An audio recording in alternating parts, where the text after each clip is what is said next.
त्यौहार कोई भी हो, दिवाली हो, होली हो, दशहरा हो, ईद हो, बकरीद हो या फिर क्रिसमस, यह राजनीति और नेताओं से बहुत बड़े हैं। धार्मिक मान्यता से हटकर इनका हजारों साल का गौरवशाली इतिहास अपने आप में ही इन त्योहारों को गरिमा प्रदान करता है।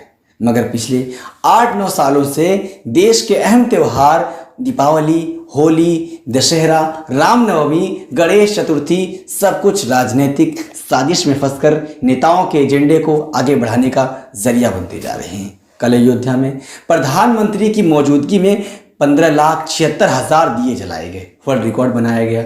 अच्छी बात है, मगर इसके लिए सरकारी पैसे और सभी धर्मों की जनता के दिए टैक्स का इस्तेमाल हुआ। माफ करिए, संविधान के मुताबिक सरकार का कोई धर्म नहीं होता, मगर अब ना तो संविधान की कोई अहमियत है ना नैतिकता की। सब कुछ ताक पर रखकर संवैधानिक पद पर बैठे लोग जिस तरह सरकारी पैसे को खर्च करके एक धर्म के प्रचारक बने हुए हैं, यह आने वाले समय में एक गलत एग्जाम्पल की बुनियाद रखेगा। त्योहारों का इस तरह से राजनीतिकरण सालों साल के नाकाम परफॉर्मेंस को धार्मिक क्लेवर में ढककर गरीबी, बेरोजगारी से परेशान जनता के दिलो दिमाग को हरने की कोशिश से ज्यादा कुछ नहीं।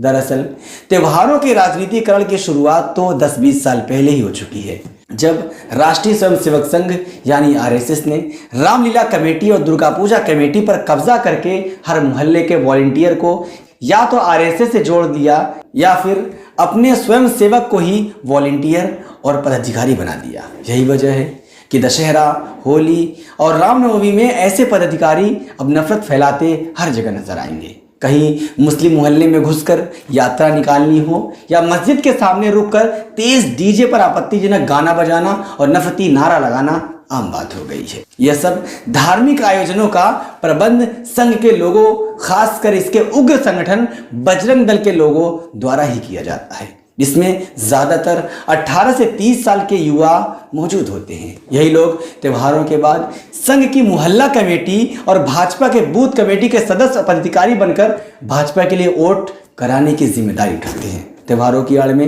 राजनीति दोहन संघ जो सालों से करता आ रहा था, वो अब चरम पर पहुंच चुका है और माफ कीजिए, ये दौर भी चला जाएगा। मगर नुकसान किसका हो रहा है वो आपको आने वाले समय में पता चलेगा। 100 चैनलों, लाखों सोशल मीडिया अकाउंट से अलग अलग धार्मिक जगहों से लाइव आकर देश का एक महामानव उस धार्मिक जगह के आराध्य से भी खुद को बड़ा दिखा रहा है और दिखाए न दिखाए जनता के सामने वही तस्वीर बन रही है जहां पहले भी तमाम संवैधानिक पदों पर बैठे पदाधिकारी लोग श्रद्धा से जाकर शीश झुकाकर चुपचाप चले आते थे। वहां अब ऐसा इवेंट हो रहा है कि भगवान छोटे और महामानव उनसे बड़े होते दिखाई देते ही नहीं बल्कि जाहिर भी होते हैं। आपने काशी में देखा, आपने केदारनाथ में देखा, आपने बद्रीनाथ में देखा, आपने अयोध्या में भी देखा। यही दिखाकर वो आपको लोहा लोट करना चाहते हैं, जिससे आप अपनी निजी जिंदगी की उन परेशानियों को भूल जाएं जो सरकार की गलत फैसलों की देन है। फिर कह रहा हूं, समय बदलना ही है। 5 साल, 10 साल इसके बाद सोचिएगा कि आपने इन सब से क्या खोया है, और यकीन करिए आप ये कहने पर मजबूर होंगे, लम्हों ने खता की थी, सदियों ने सजा पाई। क्योंकि इतिहास हजारों साल का इकट्ठा अंदाजा लगाती है, वो इसका भी लगाएगी। आपकी क्या राय है? आप कमेंट में अपनी राय हमें भेज सकते हैं। फिलहाल नहीं, इतना ही, दीजिए मुझे इजाज़त।